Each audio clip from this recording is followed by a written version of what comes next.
Assalamualaikum warahmatullahi wabarakatuh. Bismillahirrahmanirrahim. Alhamdulillahirabbil alamin. Allahumma shalli ala sayyidina Muhammad wa ala ali sayyidina Muhammad. Subhanaka la ilma lana illa ma 'allamtana innaka antal alimul hakim. Wa la haula wa la quwwata illa billahil aliyil azim. Amma ba'du. Kaum muslimin dan muslimat yang dirahmati Allah Subhanahu wa taala. Alhamdulillah wa syukurillah bisa bertemu kembali belajar dengan sunnah Rasulullah Shallallahu Alaihi Wasallam.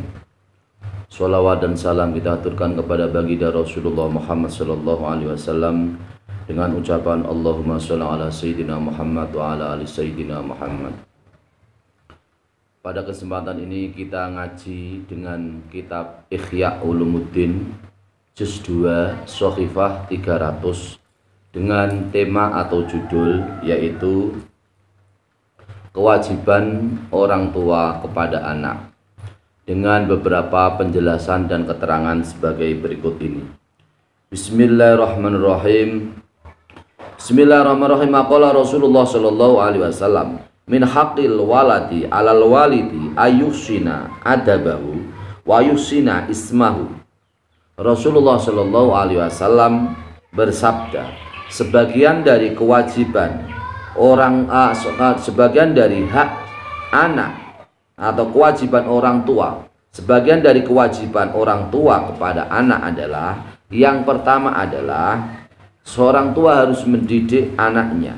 Yang kedua adalah orang tua harus membaguskan namanya. Mendidik anak ini sangat penting. Ternyata banyak orang tua di saat masa tuanya menyesal, di mana anaknya lupa dengan orang tuanya. Anaknya tidak bisa berbakti kepada orang tuanya. Anaknya bahkan durhaka kepada orang tuanya. Anaknya berani kepada orang tuanya. Anaknya lupa dengan jasa-jasa orang tua, di mana dia pun bisa menjadi tua adalah bagian dari perjuangan orang tua, bagian dari jerih payah orang tua, bagian dari keringat orang tua. Anak adalah simbol keberhasilan dan jerih payah orang tua. Maka banyak orang tua yang menangis, banyak orang tua yang kecewa kepada anak. Di saat orang tua sudah menjadi tua, maka anak-anak tidak bisa berbuat baik, membalas budi yang baik kepada orang tuanya. Maka di sini kita semua sebagai orang tua, maka harus mulai dari anak kita, di mana anak kita masih kecil, harus ditata dengan pendidikan adab, sopan santun, perilaku yang baik. Adab ketika berbuat baik kepada orang tua, adab dalam beribadah kepada Allah Subhanahu wa taala yang berupa ibadah wudu, ibadah sholat, ibadah puasa dan seterusnya yang berkaitan dengan adab tata cara ibadah kepada Allah Subhanahu wa taala. Adab kepada sesama manusia, diantaranya lah adab kepada orang tua, kepada tetangga, kepada saudara. Maka di sini kunci utama adalah hati, ruh pendidikan anak. Ini harus kita tanamkan dari sejak kecil. Maka kita harus bangga ketika anak kita adalah menjadi anak yang berhasil. Anak kita adalah menjadi anak-anak yang terdidik, berakhlakul karimah. Kita harus bangga dan senang, bahagia anak-anak kita yang menjadi anak yang ahli ilmu-ilmu agama. Kita pun harus senang, bahagia dan bangga ketika anak kita bisa melaksanakan bacaan Al-Quran dengan baik, dengan fasih, bisa membaca tahlil dengan benar, bisa beribadah dengan benar, bisa mendoakan kepada orang tua, bisa berbakti kepada orang tua dan kepada agama, masyarakat, nusa dan bangsa. Ini adalah jariah anak kepada orang tua.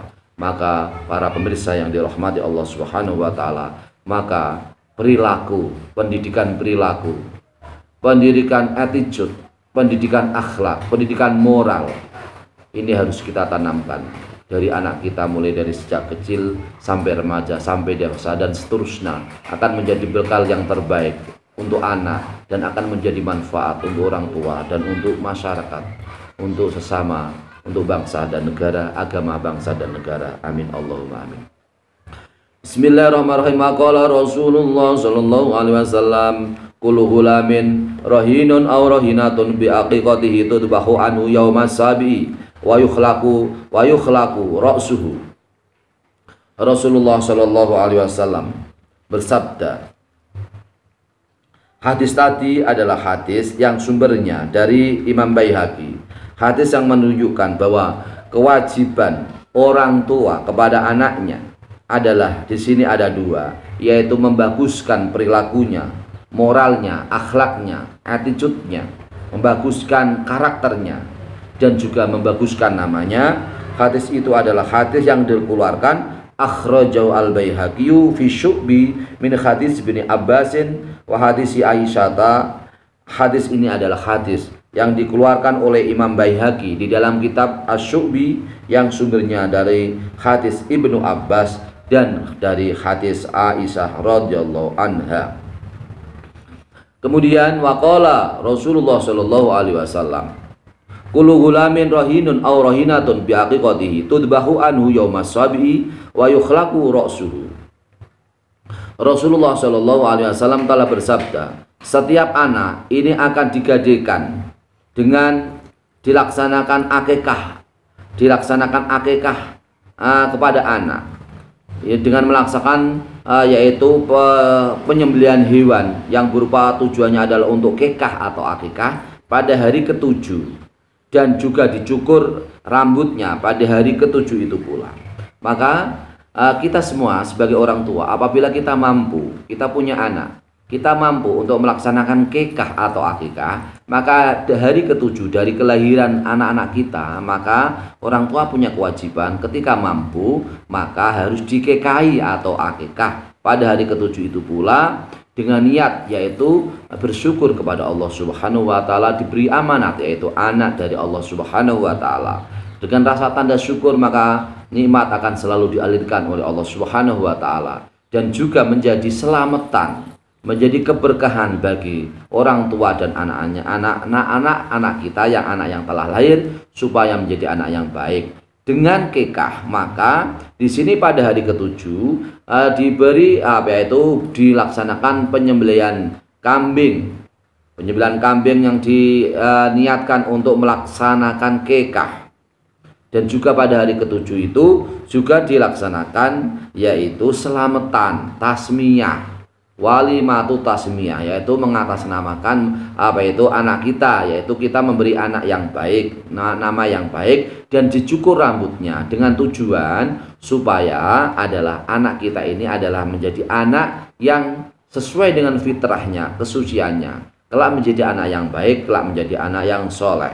Ini adalah sunnah Rasulullah Shallallahu Alaihi Wasallam, yaitu melaksanakan kekah. Dalam orang Jawa namanya kekah. Dalam hadis atau sunnah Rasulullah Shallallahu Alaihi Wasallam ini namanya aqiqah. Aqiqah adalah ya kekah itu sama. Hanya orang Jawa mengatakan kekah. Biasanya ini adalah bagian dari sunnah Rasulullah Shallallahu Alaihi Wasallam. Kalau orang tua mampu, kalau tidak mampu ya apa adanya, tidak harus dilaksanakan kekah. Ketika mampu nanti tetap harus dilaksanakan kekah. Kalau tidak mampu apa adanya sesuai dengan kemampuan kita masing-masing.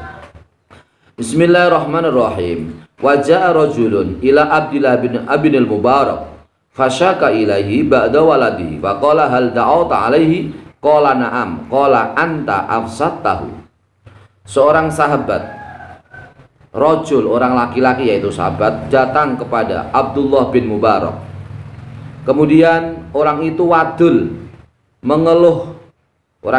atau mengeluh kepada Abdullah bin Mubarak, kepada sebagian dari keluhan dari anaknya. Ia mengeluh karena anaknya adalah anak yang tidak baik, anak yang rusak. Kemudian Abdullah bin Mubarak berkata, apakah kamu mendoakan jelek atau berkata jelek kepada anakmu? Kemudian rajul tersebut, seorang laki-laki tersebut menjawab, ya, saya telah berkata buruk, saya mendoakan buruk kepada anakku. Maka di sini kemudian disambung dengan ucapan Abdullah bin Malik, kamu telah merusak anakmu sendiri. Kamu telah merusak anakmu sendiri. Dari sini para pemirsa, pendengar yang dirahmati Allah Subhanahu wa taala, kita orang tua ini jangan mudah tergelincir dengan ucapan yang jelek.